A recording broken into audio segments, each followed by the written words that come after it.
Welcome. I feel like God. Wait, what happened to my echo? You guys here?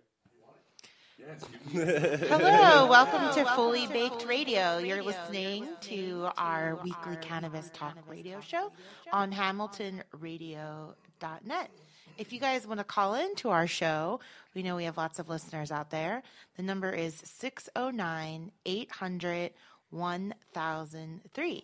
You could also check out our Fully Baked Radio Facebook page and hit us up on Twitter at Fully Baked Radio. Word. Thank you, Vanessa. How's everybody's holiday? Good? Fantastic. Good. Doing good. A little short-handed right now. Lefty's out today. Yep. He's not feeling good. We know he's listening, so hey, Lefty, feel better. Of course, weed man late. What do you expect? For those of you guys just listening in, I'm Vanessa Maria. I'm with the East Coast Cannabis Coalition. We also have Wayne Cannabis King Barini on the mic and Phil Flip Marley. Yeah. And later on, we'll also have Ed Fortune, a.k.a. New Jersey Weed Man. And today we have a whole bunch of special guests. Phil, what's in store in today's show? All right, well, first up, we have a veteran in the studio, Mr. Don. Don just joined the cannabis movement in New Jersey. Started a coalition called New Jersey's Vets for Cannabis, I believe. No, I haven't started any. It's I would like to. Oh, yeah. sorry. Yeah, this is that. very the beginning. Okay, it's the very beginning. Also, we have a special call-ins from Mr. Bill Levin, the founder of the first Church of Cannabis in Indianapolis. Also, we have Dr. Sapal from Oaksterdam University calling in, giving us some heads up about education and the know-abouts about Oaksterdam University. We also have Jim Miller, who is a longtime New Jersey activist who co-founded the Coalition for Medical Marijuana in New Jersey. And we have one of our friends from Rhode Island calling up, as Bobby Nuggs, the editor of Relief magazine, who's going to be giving us an update on some news happening in Rhode Island. Definitely. So we got Speaking of news. Yeah, we got a good show in store for y'all. Again, that number is 609-800-1003 if you want to join the conversation. And definitely hit us up on Twitter or Facebook today. We're going to be monitoring that for those of you that don't want to get on the air. We definitely still want to hear from you. We got a couple of news items, but first I'll go back to one of the news items that we had last week because it's relevant to the show. And that's, if you didn't know, the New Jersey State Legislature, the General Assembly, passed 3 different bills about 2 weeks ago concerning medical cannabis. And one of those bills is a law that would extend the program to patients suffering from post-traumatic stress disorder, also known as PTSD. And so it's really great to have Don in the studio today to talk more about why this legislation is really important and how it will affect the veteran community here in New Jersey. And we're hoping that that bill will also get passed in the Senate and that Chris Christie will sign it. And as we mentioned last week, it's going to look really bad if Chris Christie refuses to sign the bill that would allow veterans access to the medical cannabis program. I don't think he's going to sign it. It's not going to happen. I don't think he's going to sign it. So, Don, tell us more about your involvement in the cannabis movement and, you know, how you came to come out of the cannabis closet recently. Yeah, I've been, I don't know where to start. All the way back from my military career. You want to go over that? Should I go that far back? Well, tell us recently what happened. Are you new to these cannabis rallies? And I got you. Okay. How did you get connected? Mm-hmm. All right. So I was diagnosed with post-traumatic stress in 2009, and I was up in 2009, and that was after an ultimatum of my wife. I I had a lot of orthopedic issues also. And I was on oxycodone, Percocet, oxycodone, Xanax, Zoloft. I can go through on and on and on the list. And I was drinking on top of that. And I had spells, I was denying my condition. It's hard to accept a disability. And so you were self-medicating and also using the wide array of pharmaceuticals that were prescribed to you. And did those help you? I was a wreck. I smoked weed then, too. I've smoked weed since I was about 12 years old. So it's been a lifetime thing for me. When I was in the military, I didn't smoke really. In the beginning, they were more lenient with that kind of. We didn't have like piss tests and all that stuff. In the beginning of my career, I started in 1980, and I went through 93 when I got a medical retirement. And so anyway, I've been ill, and I was on all these drugs, self-medicating with alcohol. I would also even get to the point where, I don't know, all the sweet heads know, if you get hammered first and you don't get stoned and you wait, and then you get stoned after you get hammered, you're going to space. Well, I would always kind of wait. That was my little treat. And by the time I'd get home, I didn't even know what the hell I was doing. And my wife I don't even remember the night. My wife was like, I wasn't violent to my wife. I was just like stupid, I would bring some guy from the bar home, and we'd go in the living room and we'd hang out, like a stupid crap. Just being a red hot mess. Yeah, just a mess. I was just a mess. I didn't know what to do. I was smoking, like I said, I was smoking weed. But then when my wife gave me the ultimatum that she was going to leave me or get help from the VA, because she knew what was the deal was. And I was trying to. I don't need to. I'm not. I'm not disabled. I'm the leader.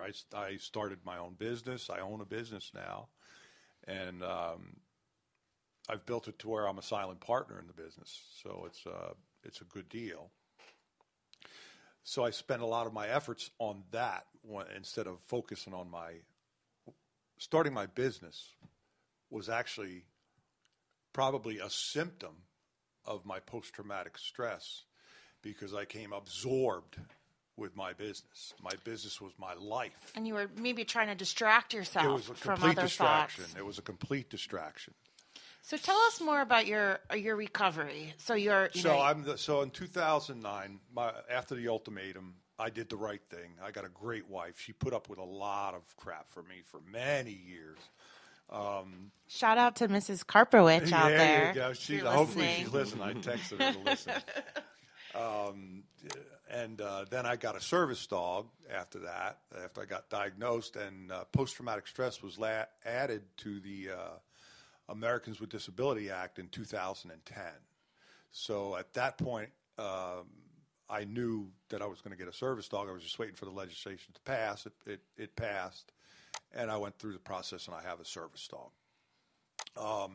So my wife, the service dog, I was still doing the drinking, the oxycodone, I was going out of control with that. It's just it was bad. So I just did the right thing. I got Hep C along the way, too. That's right. I also have chronic neurological Lyme disease that I've had for 5 years. These are all separate from my PTSD, so I'm all kind of screwed up. I'm having a little bit of a Lyme flare-up right now. But anyway, the help of my wife, my service dog, and weed. If it wasn't for the weed, and my wife will agree with it, I'd be out drinking. I was a happy hour kind of guy. I'd go out, done, hit happy hour. Sometimes it would only be 1 or 2 beers. Sometimes that happy hour would turn into where I live. I could just walk to the train station and end up in Manhattan in an hour. So I used to disappear and stuff like that. It was bad, So aside from, helping you with, the alcoholism and coming off the pharmaceuticals, how does cannabis specifically treat PTSD? Does it help you sleep? Does it relax yeah. you? I was one of my prescriptions that I have, and I still get it every month, and I have about 6 months of it backdated, because once I decided to go through this, I just said to my wife, well, I didn't really say it. I just started doing it. It was just I get high every day. I just started getting high every day, and it kept me home. I didn't have that urge to go out to the bars and happy hour, and do the crazy stuff. Had the bar friends. I had all my bar buddies.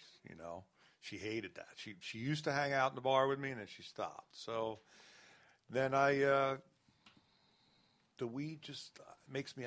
I smoke it. I chill. I don't need the alcohol.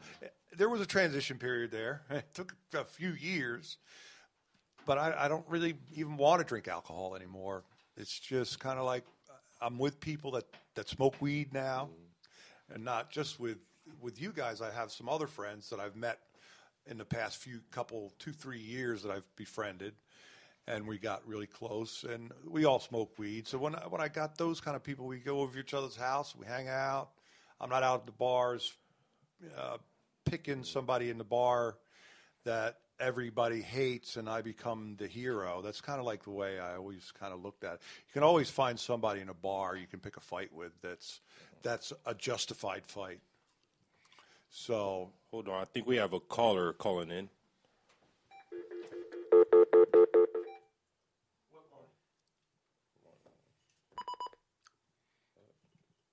No, that didn't go as planned. Rambling too. Sometimes I get off. Keep me on. Nah, that didn't go as planned. Caller, if you hear us, please call back. Phone number 609-800-1003. All right, Don, tell us a little bit about when you went to a cannabis rally or... Okay, so then I started in my business.